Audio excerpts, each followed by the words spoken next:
Technical بات ہے، بس اسے سمجھ جائیں تو انشاءاللہ آگے ہر بات سمجھ میں آ جائے گی. اسے ہم کہتے ہیں فصل.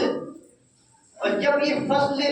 کو وضع کر دیا گیا، لا دیا گیا، جب ہم نے حیوان کے بعد ناطق لگا دیا تو یہ بات ظاہر ہو گئی کہ یہاں مراد انسان ہے. اور یہی ترکیب من وعن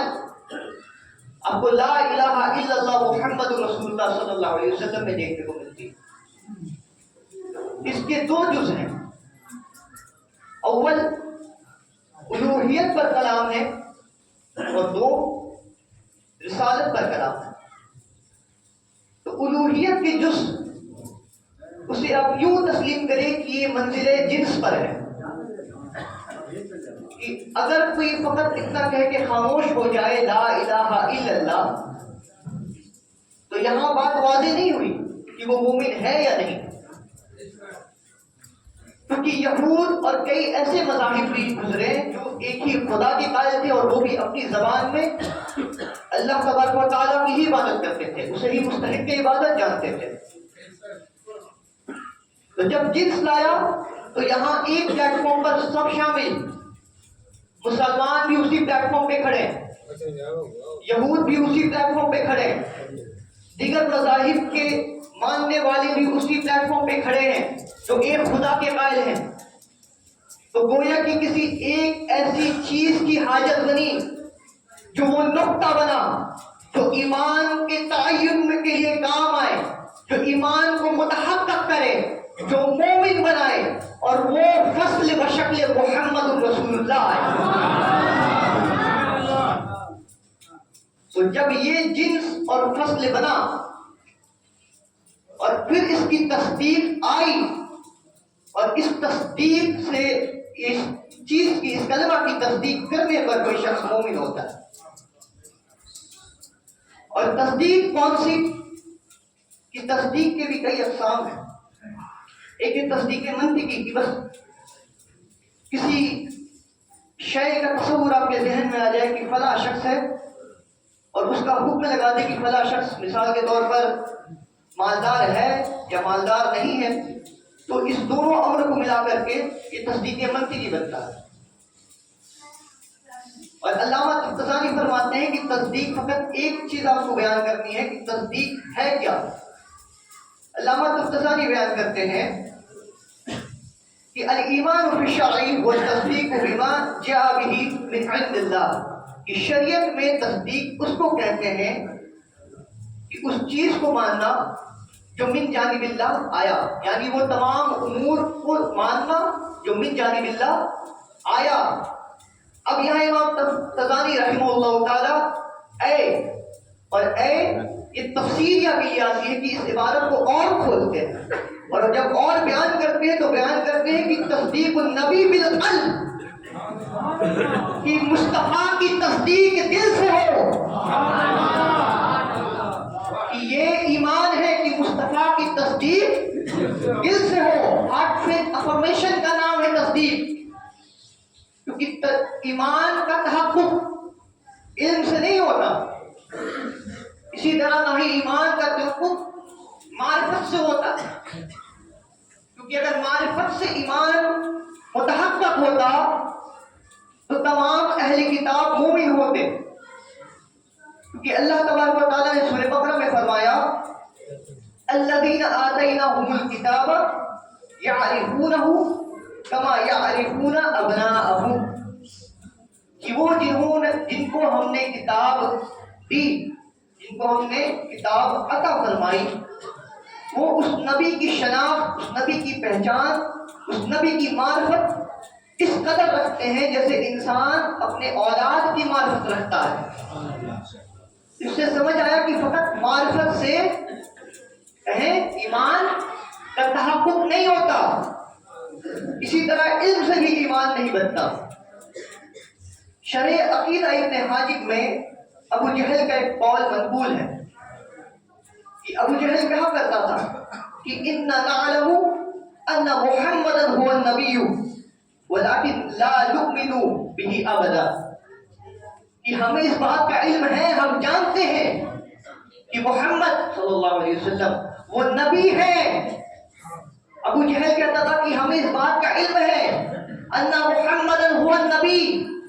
کہ محمد صلی اللہ علیہ وسلم وہ نبی ہے،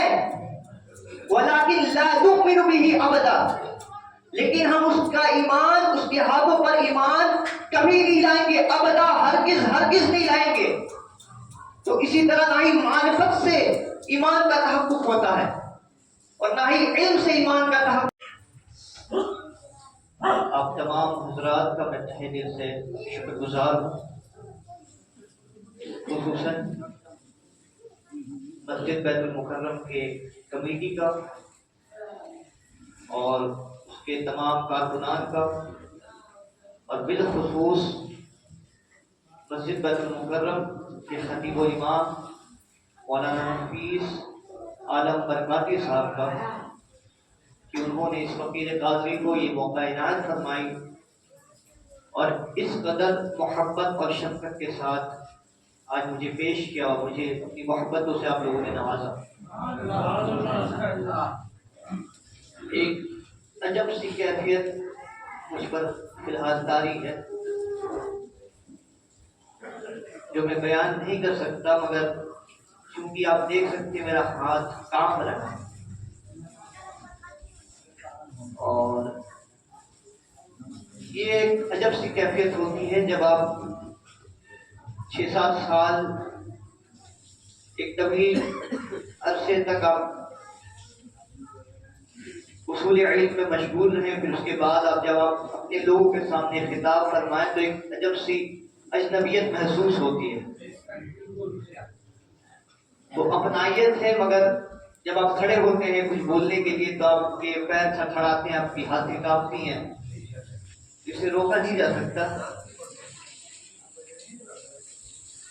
اور خاص طور سے یہ وہ مقام ہے، یہ وہ جگہ ہے، یہ ظرف وہ ہے کہ جہاں سے آپ کے اور ہم سب کے مسجد بیت المکرم کے خطیب و امام حافظ و قاری مولانا نفیس عالم برکاتی صاحب خطاب فرماتے ہیں، اور یہی وہ ظرف تھا کہ جہاں سے حضور اسد العلماء کی ذات بھی خطاب فرمایا کرتی تھی، تو وہاں سے یہاں کا سفر اور پھر اس جگہ پہ ہی کھڑے ہو کر بولنا شاید یہی سبب کا حال ہے جو میری ہاتھ کانپ رہی ہے۔ میرے دوستو، عزیز ساتھیوں، میرے امام فرماتے ہیں کہ فرقے گلی گلی تباہ کرے سب کی کھائے کیوں، دل کو جو عقل دے خدا تیری گلی سے جائے کیوں۔ پھر میرے امام نے فرمایا یاد حضور کی قسم غفلت عیش ہے ستم، شیر دے خدا کی قسم، یہ ہر شیر میں ایک عقیدہ ہے، یاد حضور کی قسم غفلت عیش ہے ستم، خوب ہے قید غم میں ہم کوئی ہمیں چھڑائے کیوں۔ پھر میرے امام نے فرمایا کہ جان ہے عشق مصطفیٰ، جان ہے عشق مصطفیٰ روز فزوں کرے خدا، جس کو ہو درد کا مزہ ناز دوا اٹھائے کیوں۔ یا رسول اللہ، آپ کی محبت میں تابنا یہ ان کو نصیب ہوتا ہے جو اس مقام پہ ہے، تو امام اس مقام پر فائز تھے، کیونکہ یہ شعر کو لکھنا یہ امام کے مقام کو بیان کرتا ہے، یہ اس مقام کو بیان کرتا ہے جس مقام پر امام احمد رضا خان فاضل بریلوی تھے، تبھی انہوں نے لکھا کہ جس کو ہو درد کا مزہ ناز دوا اٹھائے کیوں۔ میرے دوستو، عزیز ساتھیوں، چونکہ وقت کم ہے تو فور میں اپنی بات پر آتا ہوں کہ ایک ترکیب ہمیں دیکھنے کو ملتی ہے کلمہ شہادت میں، یا پھر مختصر یہ جان لیں کہ کلمہ طیبہ میں، لا الہ الا اللہ محمد رسول اللہ صلی اللہ علیہ وسلم۔ اس میں ایک ترکیب ہے کہ جب منطقی حضرات سے پوچھیں جو علم لاجک، علم منطق کے ماہر ہوں گے، تو کسی بھی چیز کو جب تعریف کی جاتی ہے، اس کی تعریف بیان کی جاتی ہے، اس کی ڈیفینیشن لائی جاتی ہے، تو ہمیشہ 2 چیزوں کی ضرور رعایت کی جاتی ہے۔ ایک جنس اور دوسری چیز ہے فصل. اور جب جنس اور فصل مل جائے کسی شے کے تعلق سے تو وہ تعریف بنتی ہے. جیسے انسان کے تعلق سے کہا جائے کہ انسان کیا ہے. اس نے پوچھا ما هو الانسان، تو جواب میں آیا الانسان و حیوان الناطق. انسان وہ حیوان ہے جس کے اندر قوت نطق ہے، بولنے کی صلاحیت ہے، وہ وہ قوت ہے اس کے اندر. تو یہاں فقط اگر کوئی حیوان پر سکوت اختیار کر لے کہ حیوان یہاں جنس کے منزل پر ہے، تو گویا اس حیوان میں تمام چوپائے